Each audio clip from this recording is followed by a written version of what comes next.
কোচবিহার থেকে দক্ষিণেশ্বর ৮ মাস দণ্ডি কেটে বিভাস চক্রবর্তী ব্রত পূরণ।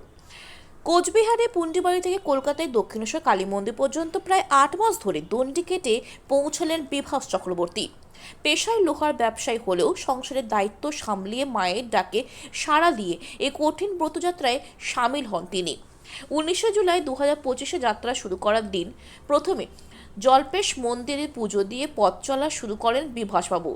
এরপর উত্তরবঙ্গ থেকে দক্ষিণবঙ্গ, গ্রাম ও শহর পেরিয়ে ধীরে ধীরে এগিয়ে আসেন গন্তব্যের দিকে। দীর্ঘ এই যাত্রায় কখনো একাই দণ্ডি কেটেছেন, কখনো সাধারণ মানুষের সহায়তায় পেয়েছেন।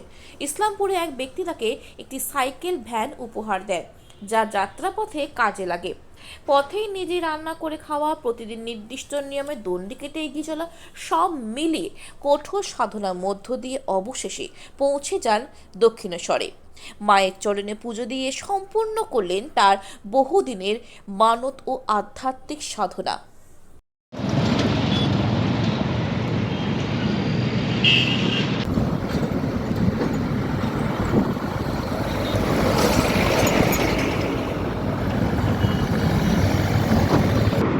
নমস্কার, আমার নাম বিভাস চক্রবর্তী।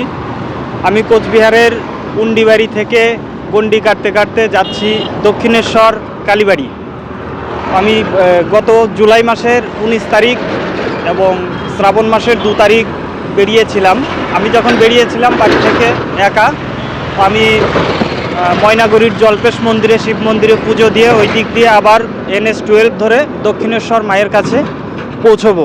এখন কলকাতা টাউনেই আছি আর আজকেই আমি পৌঁছাবো। তো আমার সঙ্গে অনেকেই ছিল। আমি 8 মাস রানিং চলছে এখন।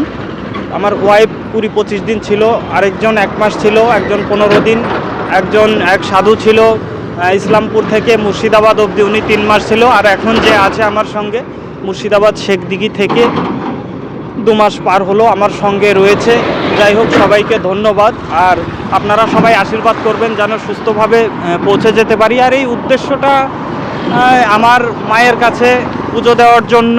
একটা কথাই বলবো, মা ডেকেছে, ছেলে যাচ্ছে। এই চলে এসছি, 8টা মাস রানিং চলছে। আজকে চলে যাব, কাল বা পরশু দিন আমি পুজো দিয়ে দেবো মায়ের কাছে। আপনি যে 8 মাস এইভাবে যাচ্ছেন, এর আগে এরকম ধরনের কোনো কাজ করেছিলেন? না, এরকম কোনো আগে যাইনি, হেঁটেও যাইনি, সাইকেলেও যাইনি। তো আমি এটাই প্রথম। জার্নি এইভাবে রাস্তার মেন রাস্তার উপর দিয়ে যাতায়াত এইভাবে যাচ্ছেন, কোনো রকম এতদিন পর্যন্ত কোনো সম্মুখীন হয়েছে, কোনো অসুবিধা?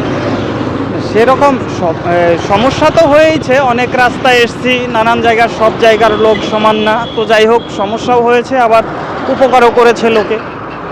তবে সুন্দরভাবে মায়ের আশীর্বাদে, সবার আশীর্বাদে এই অবধি এসে গেছি।